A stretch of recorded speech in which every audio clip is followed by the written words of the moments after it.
Assalamualaikum warahmatullahi wabarakatuh. Halo sobat sekalian. Kali ini kita akan membahas mengenai audit kepatuhan.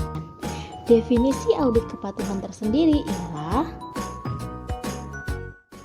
audit adalah suatu proses sistematik untuk memperoleh dan mengevaluasi bukti secara objektif mengenai pernyataan-pernyataan tentang kegiatan dan kejadian ekonomi dengan tujuan untuk menetapkan tingkat kesesuaian setara pernyataan-pernyataan tersebut dengan kriteria yang telah ditetapkan, serta penyampaian hasil-hasil kepada pemakai yang berkepentingan.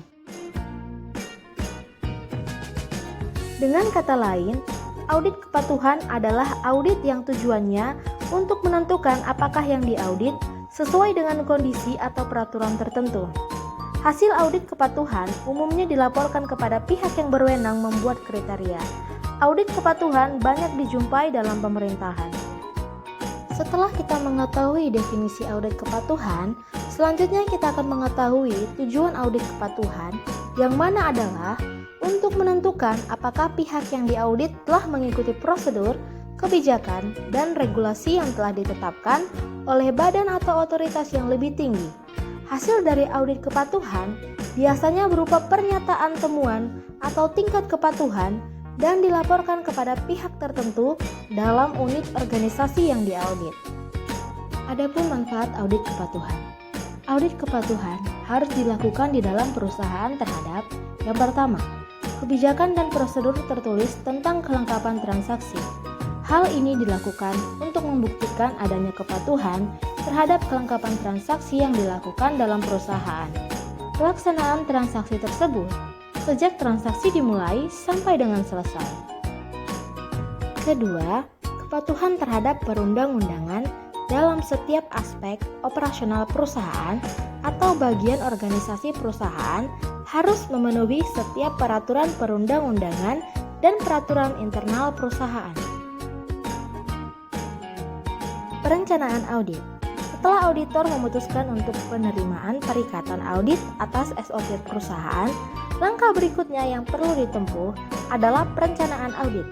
Ada 7 tahap, yaitu yang pertama, memahami perusahaan bergerak di bidang apa. Yang kedua, menanyakan SOP yang terdapat di perusahaan.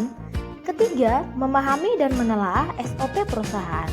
Yang keempat, mempertimbangkan faktor resiko. Yang kelima, mengembangkan SOP menjadi bahan pertanyaan.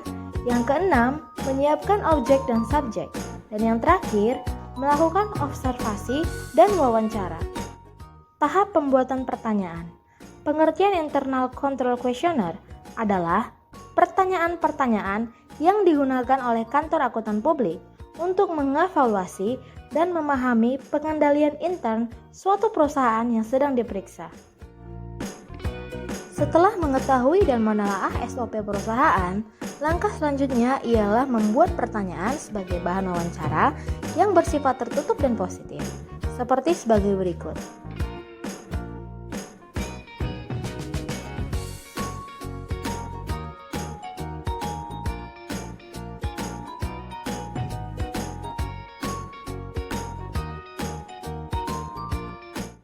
Perencanaan audit.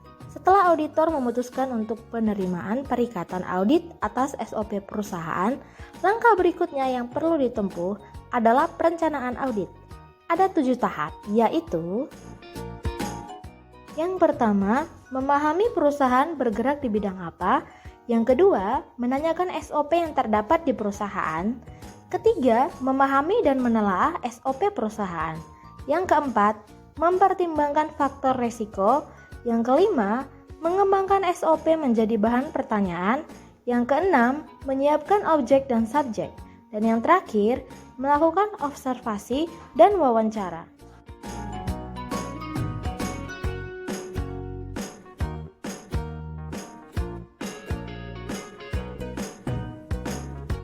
Penentuan jenis temuan.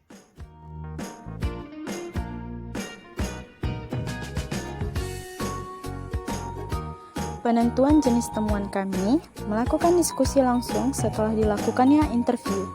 Contoh, narasumber pertama, menurut pendapat kami masing-masing, apakah jawaban narasumber sudah sesuai dengan yang terjadi atau tidak. Seperti dari jawaban narasumber, mereka menggunakan atribut lengkap sesuai SOP. Sedangkan yang kami lihat atau kami pantau, mereka tidak menggunakan atribut sesuai dengan SOP, atau bisa dibilang jawaban narasumber tidak masuk akal. Perumusan rekomendasi.